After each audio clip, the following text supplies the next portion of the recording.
নমস্কার বন্ধুরা, আমি কুমকুম ইন্সপায়ার থেকে বলছি।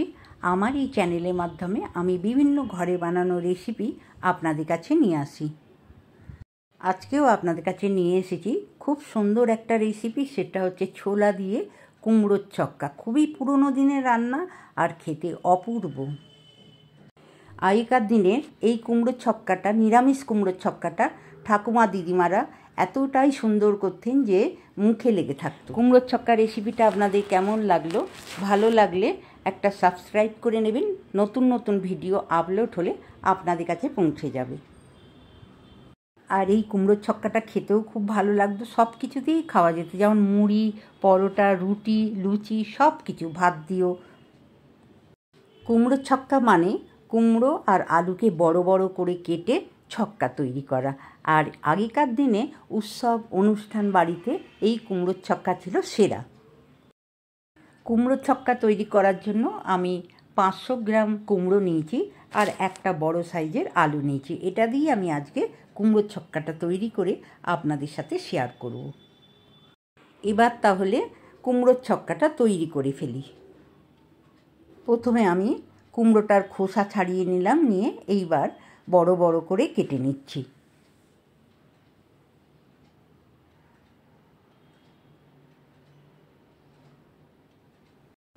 আমি আরও একটা কুমড়োর টুকরো নিয়ে নিয়েছি। এটা খোসা ছাড়িয়ে দেখিয়ে দিচ্ছি। আপনারা এই খোসাটা, আমি বঁটি দিয়ে ছাড়াচ্ছি, আপনারা ছুরি দিয়েও ছাড়িয়ে নিতে পারেন। কুমড়োটা আমার ছাড়ানো হয়ে গেছে। এইবার আমি এই কুমড়োটা থেকে বড় বড় করে টুকরো কেটে নেব। দেখতেই পেলেন আমার কুমড়োগুলো কাটা হয়ে গেল বড় বড় করে। আরও একটা আমি কেটে দেখিয়ে দিচ্ছি। কুমড়োটা আমার কাটা হয়ে গেছে। আমি একটা বড় সাইজের আলু নিয়েছি, সেটা এবারে খোসাটা ছাড়িয়ে নিচ্ছি। ছাড়িয়ে নিয়ে আলুটাকে আমি কেটে নেব। আপনারা বেশি আলু দিলেও দিতে পারেন, আমি একটাই আলু দিলাম। আলুর খোসাটা আমার ছাড়ানো হয়ে গেল। এইবার আমি আলুটাকে বড় বড় ডুমো ডুমো করে কেটে নিচ্ছি। আমি একটা আলুকে 3টে টুকরো করে নিলাম। কুমড়ো আর আলু বড় করে কেটে নিয়েছি। আর নিয়েছি অর্ধেক টমেটো, বড় সাইজের টমেটো 4টে টুকরো করে নিয়েছি। আর ছোলা 4 চামচ ভিজিয়ে রেখেছিলাম, সেটাও নিয়ে নিয়েছি। আর নিয়েছি 2টো কাঁচা লঙ্কা। কড়াইটা আমি গ্যাসের মধ্যে বসিয়ে দিয়েছি। কড়াইটা গরম হয়ে গেছে। এতে আমি বড় চামচের 2 চামচের মতন সর্ষের তেল দিয়ে দিলাম। তেল গরম হয়ে গেছে। এর মধ্যে আমি আলুটা দিয়ে দিলাম ছেড়ে, দিয়ে সামান্য একটু নুন আর খুবই সামান্য একটু হলুদ দিয়ে এটাকে আমি ভেজে নেব। আলুর মধ্যে সামান্য একটু নুন আর হলুদ দিয়ে মাখিয়ে নিলাম। এইবার একটা ঢাকা দিয়ে 2 মিনিট লো ফ্লেমে ভেজে নেব। 2 মিনিট হয়ে গেছে। আমি ঢাকা খুলে দেখে নিচ্ছি। আলুটা খুব সুন্দর ভাজা হয়ে গেছে। দেখুন, লাল লাল করে একবারে ভাজা হয়েছে।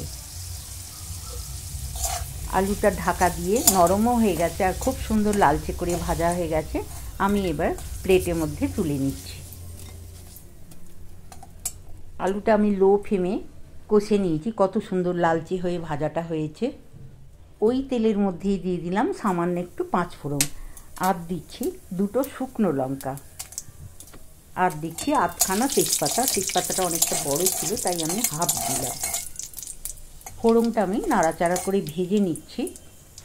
দেখুন, ফোড়নটা আমার ভালো করে ভাজাও হয়ে গেছে। এইবার আমি কুমড়োগুলো ঢেলে দিলাম। কেটে রাখা কুমড়ো আমি তেলের মধ্যে দিয়ে দিলাম। ভালো করে নাড়াচাড়া করে আমি কুমড়োগুলো ভেজে নিচ্ছি। কুমড়োটা আমার ভাজা হয়ে গেছে। 1 চামচের মতন আদার পেস্টের মধ্যে দিয়ে দিলাম, আর 2 চিমটির মতন হিং। আমি এভারেস্ট হিং দিচ্ছি, আপনারা যে কোনো হিং দিতে পারেন। আদা আর হিং দিয়ে এই কুমড়োর ছক্কাটা একবার আপনারা তৈরি করে খেয়ে দেখবেন এটা খেতে কতটা সুন্দর। আদা আর হিংটা আমি 2 মিনিটের মতন কষে নিয়ে আলু ভেজে রাখা আলুটা আমি দিয়ে দিলাম। আলুটাও দিয়ে নাড়াচাড়া করে নিলাম। এবার দিয়ে দিলাম 4 টুকরো টমেটো। টমেটোটা দিয়েও ভালো করে নাড়াচাড়া করে নিচ্ছি। এবার দিয়ে দিচ্ছি ভিজিয়ে রাখা কাঁচা ছোলাটা। এই কাঁচা ছোলাটা দিয়ে কুমড়োর ছক্কা একবার তৈরি করে দেখুন। সব কিছু দিয়ে ভালো করে নাড়াচাড়া করে মিশিয়ে নিলাম। এইবার দিয়ে দিচ্ছি সামান্য একটু হলুদ আর দিচ্ছি সামান্য একটু লঙ্কার গুঁড়ো। হলুদ লঙ্কার গুঁড়ো দিয়ে সব কিছু দিয়ে আমি ভালো করে 2 মিনিটের মতন কষে নিলাম। এইবার আমি দিয়ে দিচ্ছি স্বাদ মতন এতে লবণ। লবণটা দিয়েও আমি ভালো করে নাড়াচাড়া করে নিয়ে এইবার একটা ঢাকা দিয়ে 2 মিনিটের জন্য লো ফ্লেমে বসিয়ে রাখবো। 2 মিনিট হয়ে গেছে, আমি ঢাকা খুলে দেখে নিচ্ছি। দেখুন কত সুন্দর ঢাকা দিয়ে কষাটা হয়ে গেছে, খুব সুন্দর কষা হয়ে গেছে। আমি একটু নাড়াচাড়া করে নিচ্ছি। আর দিতে বাকি আছে চিনিটা আমি ছোটো চামচের 2 চামচ দিয়ে দিলাম। কুমড়োর ছক্কায় মিষ্টি না হলে ভালো লাগবে না, কেননা নিরামিষ কুমড়োর ছক্কা মিষ্টি দিয়ে খুবই ভালো লাগে। আপনারা যদি মিষ্টি না খান তাহলে দিবেন না। চিনিটা দিয়ে ভালো করে নাড়াচাড়া করে মিশিয়ে নিলাম।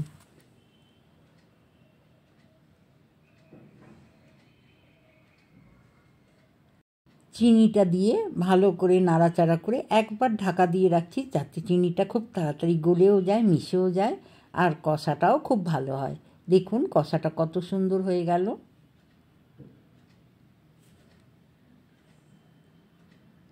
ঢাকাটা খুলে কুমড়ো আলুটা আরও ভালো করে 2 মিনিট কষিয়ে নিলাম। নিয়ে এইবারে আমি সামান্য একটু জল এর মধ্যে দিয়ে দিলাম। খুবই সামান্য একটু জল দিয়ে ভালো করে আমি মশলাটার সাথে কুমড়ো আলুটা মিশিয়ে নিলাম। সামান্য জল দিয়ে কুমড়ো আলুটা ভালো করে মিশিয়ে নিলাম। এইবার আরেকটু হালকা গরম জল দিয়ে আমি এটাকে মিশিয়ে নেব। আরও একটু জল দিয়ে আমি 2 মিনিট ঢাকা দিয়ে রাখছি। দেখুন 2 মিনিট পরে কুমড়োর ছক্কাটা কত সুন্দর খালি হয়ে গেছে। দেখুন কত সুন্দর হয়ে গেছে। বেশিক্ষণ রাখা যাবে না, 2 মিনিট রাখলেই হবে। এবার আমি ভালো করে নাড়াচাড়া করে দেখে নিচ্ছি কুমড়োর ছক্কাটা আমার তৈরি হয়ে গেছে। এই কুমড়োর ছক্কাটা এইভাবে একবার বাড়িতে তৈরি করে খেয়ে দেখবেন, আপনাদের খুব ভালো লাগবে। আমি এবারে এটাকে প্লেটের মধ্যে তুলে নিলাম। কুমড়োর ছক্কা রেডি হয়ে গেছে। এইবার আসল জিনিসটা এর উপরে আমি ভেজে ছড়িয়ে দিচ্ছি। জিরে, গরম মশলা, শুকনো লঙ্কা আর 8খানা তেজপাতা ভালো করে শুকনো খোলায় ভেজে গুঁড়িয়ে এর উপর দিয়ে দেবেন। সব শেষে দিয়ে দিলাম 2 কাঁচা লঙ্কা, লাল আর সবুজ। কুমড়োর ছক্কা রেসিপিটা আপনাদের কেমন লাগলো অবশ্যই কমেন্ট করে জানাবেন। আর যদি কেউ এইভাবে তৈরি করেন সেটাও আমাকে একটু জানাবেন। রেসিপিটা ভালো লাগলে অবশ্যই একটা লাইক করবেন আর বন্ধুদের মধ্যে শেয়ার করবেন। আমার চ্যানেলে নতুন বন্ধু হলে চ্যানেলটি একটা লাইক করবেন, সাবস্ক্রাইব করবেন। ভালো থাকবেন বন্ধুরা, নমস্কার।